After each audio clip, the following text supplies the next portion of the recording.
Friend success એકેડમીમાં આપ સૌનું સ્વાગત છે। આજે આપણે સેવા પડતર પદ્ધતિ 1માં દાખલા નંબર 7 વિશે માહિતી મેળવશું, જેમાં આપણને નવયુગ ટ્રાવેલ્સની એક બસ સુરતથી મોરબી વચ્ચે મહિનામાં 20 દિવસ દોડે છે। તો એક દિવસ મોરબી જાય છે અને બીજા દિવસે સુરત પરત આવે છે। સુરત અને મોરબી વચ્ચે કેટલા 450 કિલોમીટરનું અંતર છે। મહિનામાં બાકીના દિવસ બસ દરરોજ 12 સ્થાનિક રાઉન્ડ ટ્રીપ કરે છે। દરેક ટ્રીપ 5 કિલોમીટરની છે, એટલે ટ્રીપ એ કેટલા કિલોમીટરની છે? 5 કિલોમીટરની છે। છેલ્લે સુધી વિડીયો જોજો, જેથી છેલ્લે પણ હું તમને એક આઈએમપી સમ આપીશ। મોરબી જતા 80% ક્ષમતાએ, જ્યારે સુરત પરત આવતા પૂર્ણ ક્ષમતાએ પેસેન્જરો મળી રહે છે। બસની બેઠક ક્ષમતા 50 પેસેન્જરની છે। સ્થાનિક રાઉન્ડ ટ્રીપમાં એપ્રિલ માસ દરમિયાન નીચે મુજબ પેસેન્જર મળ્યા હતા। કિલોમીટર આપેલા છે ને એના પેસેન્જર્સ આપેલા છે। બસ મહિનામાં 5 દિવસ શું છે? રિપેરિંગમાં જાય છે। બસની કિંમત 15 લાખ, બસનું આયુષ્ય 12 લાખ કિલોમીટર। ડીઝલ ઓઇલ ખર્ચ પ્રત્યેક કિલોમીટરે 3.80 રૂપિયા। મરામત અને નિભાવ ખર્ચ ઘસારાના 60% આપેલું છે। ટાયર ટ્યુબ બદલવાનો વાર્ષિક ખર્ચ 39,120 છે। આ માસનો કુલ સ્થિર ખર્ચ 48,400 છે। ક્લિયર? ત્યારબાદ નવયુગ ટ્રાવેલ જો ઉપજના 40% નફો મેળવવા માંગે અને સર્વિસ ટેક્સ ચોખ્ખી ઉપજના 10% હોય તો પેસેન્જર કિલોમીટર પડતર અને મોરબી જનાર શેના માટે ખાલી કીધું છે? મોરબી જનાર દરેક પેસેન્જરના પાસેથી લેવાના ભાડાની ગણતરી કરો। એટલે જે સુરત જાય છે એના માટે નથી કરવાનું, મોરબી જાય છે એના માટે કરવાનું। ચલો પહેલા આપણે પેસેન્જરનું શોધી નાખીએ। પેસેન્જર કિલોમીટર આપણને કોનું કીધું છે? મોરબી જતા માટે કીધું છે। તો ચલો મોરબી માટે પહેલા જતા ફેર એનું કરીએ। સૂત્ર શું થાય છે આપણું? અંતર, ટ્રીપ, દિવસો અને એની વહન ક્ષમતા। ચલો કેટલા છે ટોટલ આપણા પાસે? અને કેટલા કીધા હતા? 50 પેસેન્જરોની છે અને સુરત અને મોરબી વચ્ચે 450 કિલોમીટરનું અંતર છે, એટલે 450 ગુણ્યા ટ્રીપનું આમાં કાંઈ નહીં થાય, કેમ કે ટ્રીપ તો છે બે વચ્ચે થાય છે, આપણે ખાલી મોરબી જવા માટે જ કરવાનું છે, એટલે એનેથી કોઈ આપણને થશે નહીં। ત્યારબાદ આપણને 20 દિવસ દોડે છે, જેમાં એક દિવસ મોરબી જાય છે અને બીજા દિવસે સુરત આવે છે। તો આપણે મોરબી જાય છે તો 20 દિવસમાંથી 10 દિવસે ક્યાં જશે? મોરબી જશે, એ ગુણ્યા 10 કરીએ। અને વહન ક્ષમતા શું કીધું છે આપણને? મોરબી જતા ટાઈમે કેટલી છે? 80%। તો ટોટલ કેટલા છે આપણા પેસેન્જર? 50 છે, એટલે 50 ગુણ્યા 80%। ચલો કરી નાખીએ આપણે। 450 ગુણ્યા 10 ગુણ્યા 50 ગુણ્યા 80%, એટલે કેટલા આવશે? 1,80,000। ચલો હવે શું કરશું? વળતા ફેર એનું કરીએ। એમાં પણ કિલોમીટર આપણા કેટલા આવશે? 450 જ આવશે, ગુણ્યા 10 દિવસ મોરબી જવા માટે ટ્રીપ આમાં આવશે નહીં, કેમ કે ટ્રીપ છે બે વચ્ચે કરે છે અને આપણે આ ખાલી મોરબી જવા માટે કરીએ છીએ। તો ગુણ્યા ટ્રીપનું તો થશે નહીં, ટોટલ કેટલા છે આપણા? 10 દિવસ અને ગુણ્યા કેટલા છે પેસેન્જર? 50 ગુણ્યા પૂર્ણ ક્ષમતાએ લઈ જાય છે, એટલે કે પૂરેપૂરા છે ત્યારે, એટલે એમાં કાંઈ થશે નહીં। 80% કીધું હતું તો કર્યું હતું, રિટર્નમાં એણે કીધું છે 80% જતા અને રિટર્નમાં પૂર્ણ છે, એટલે કાંઈ થશે નહીં। ક્લિયર? એક જ। ચલો કરી નાખીએ। 450 ગુણ્યા 10 ગુણ્યા 50, એટલે કેટલા આવશે? 2,25,000। હવે સ્થાનિક જોઈએ। સ્થાનિક એટલે શું થાય? એટલે કે બંને વચ્ચેનું સ્થાનિક, એમાં શું આવશે? બંને વચ્ચે કરીએ તો બંને વચ્ચે કેટલાનું થાય છે? ચલો જોઈ લઈએ। 450નું અહીં આપેલું છે આપણને, કિલોમીટરનું અંતર છે। મહિનાના બાકીના દિવસોમાં શું કીધું છે? આ તો આખા બે વચ્ચેનું છે, અહીંયા આપણને નીચે આપેલી છે વસ્તુઓ। 1 ગુણ્યા 2400, 2 ગુણ્યા 2000, ચલો કરતા જઈએ। 1 ગુણ્યા 2400, 2 ગુણ્યા 2000, 3 ગુણ્યા 2200, 4 ગુણ્યા 2500, 5 ગુણ્યા 2400। ચલો 2400 ગુણ્યા 1 એટલે 2400, 2000 ગુણ્યા 2 4000, 2200 ગુણ્યા 3 6600, 2500 ગુણ્યા 4 10,000, 2400 ગુણ્યા 5 એટલે 12,000। ચલો સરવાળો કરી નાખીએ।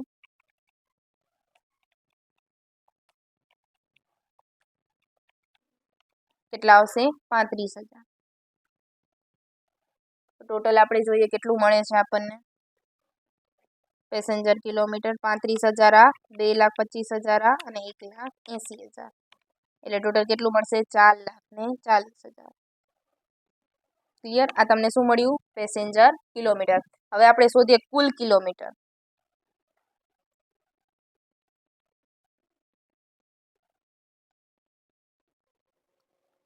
કુલ કિલોમીટરમાં કઈ રીતે આવશે? તો એમાં આપણે કઈ રીતે શોધતા હતા? અંતર ગુણ્યા ટ્રીપ ગુણ્યા દિવસો. એમાં શું આવતું હતું? અંતર ગુણ્યા ટ્રીપ ગુણ્યા દિવસો. તો એમાં પણ પહેલા જતા ફેરીનું કરશું. તો અંતર કેટલું હતું? 450. ટ્રીપને આપણે લેતા નતા. દિવસો કેટલા હતા આપણા? 10. અને ત્યારબાદ હવે શું કરશું? તો દિવસો તો થઈ ગયા, ટ્રીપ થઈ ગયું, બીજું તો કંઈ આવતું નથી, એટલે ગુણ્યા 1 નું 1 કરી નાખીએ એટલે કેટલા આવશે? 4500. એવી જ રીતે વળતાનું કરીએ તો વળતા પણ કેટલા થશે? 450 ગુણ્યા 10 એટલે કેટલા આવશે? એ પણ 4500. સ્થાનિક એટલે કે ટોટલ કેટલું હાલે છે આપણું, તો એમાં ટ્રીપને આપણે ધ્યાનમાં લેશું. તો કિલોમીટર કેટલું છે બે વચ્ચેનું? 5 કિલોમીટર આપેલું છે, એટલે એ બસ તો એટલી હાલે જ છે. આપણને શું કીધું? બસ કેટલી હાલે? તો બસ તો હાલે જ છે, એટલે અંતર કેટલું હતું એનું? 5 કિલોમીટર. એ બે વચ્ચે હાલે એવી કેટલી રાઉન્ડ ટ્રીપ થતી હતી? 12 રાઉન્ડ ટ્રીપ થતી હતી. ટોટલ કેટલા હોય એપ્રિલ માસમાં? 30 દિવસ હોય છે. અહીંયા ગણતરી બતાવું છું. એપ્રિલ માટે 30 દિવસ. એમાં એને 10 દિવસ મોરબીના અને 10 દિવસ સુરત. એટલે કેટલા વધે? 30 માંથી 10 અને 10 નીકળી જાય એટલે કેટલા આવશે? 10 દિવસ જ વધશે. એમાંથી પણ એને કીધું છે કે 5 દિવસ એ ક્યાં જાય છે? રિપેરિંગમાં જાય છે, તો માઇનસ કરી નાખીએ. 5 દિવસ રિપેરિંગ એટલે કેટલા આવશે? ખાલી 5 દિવસ જ આવશે, તો કરી નાખીએ ગુણ્યા 5. એટલે 5 ગુણ્યા 12 ગુણ્યા 5 એટલે કેટલા આવશે? 300. ટોટલ કરીએ પ્લસ 4500 પ્લસ 4500 એટલે કેટલા આવ્યા? 300. એટલે ટોટલ કિલોમીટર કેટલા મળશે આપણને? 300. ક્લિયર? ચલો હવે આપણે જોઈએ દાખલામાં શું આપણને આપેલું છે.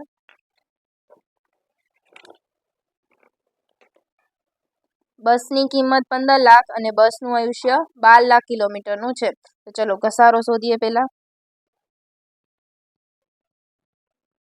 ઘસારો બરાબર શું થશે? 15 લાખની કિંમત છે અને આયુષ્યનું વર્ષ કેટલા કીધા છે એણે? 12 લાખ કિલોમીટર. એટલે કેટલા આવશે?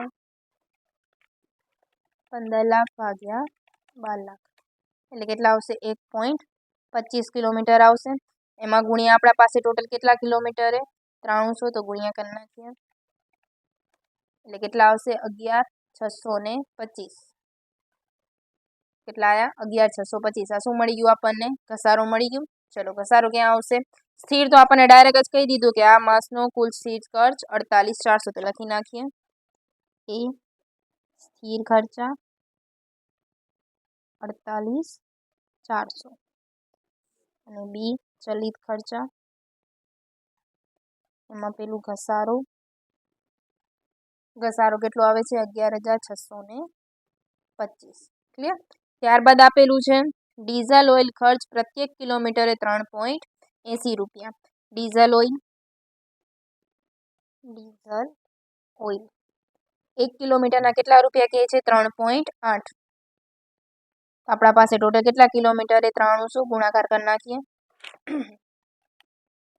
3.80 ગુણ્યા 300 એટલે કેટલા મળશે? 35,340. ચલો ત્યારબાદ મરામત નિભાવ ખર્ચ ઘસારાના 60% છે. મરામત નિભાવ ખર્ચ શું કીધું છે? ઘસારાના 60% છે. એટલે 11,625 ગુણ્યા એના 60% કરીએ એટલે કેટલા આવશે? 69,75. લખી નાખીએ. ચલો નેક્સ્ટ. ટાયર ટ્યુબ બદલવાનો ખર્ચ વાર્ષિક 39,120 ડાયરેક્ટ જ આપેલું છે. ટાયર ટ્યુબ ખર્ચ પણ આ કેટલું આપેલું છે આપણને? વાર્ષિક આપેલું છે, એટલે આપણે એને શું કરવું પડશે? માસિક ભાગ્યા 12 એટલે કેટલા આવશે? 3260. હવે એના પછી આ માસનો કુલ સ્થિર ખર્ચ આપેલો છે, એના સિવાય કોઈ આપેલું નથી.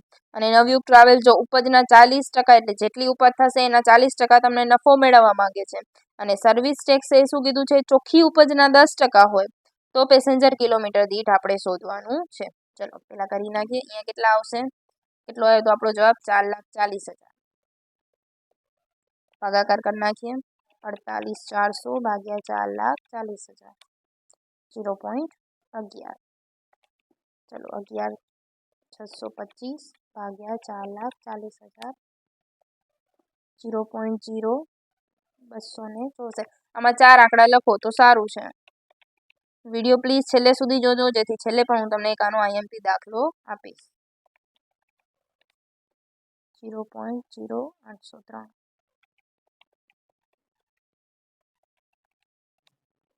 0.0158.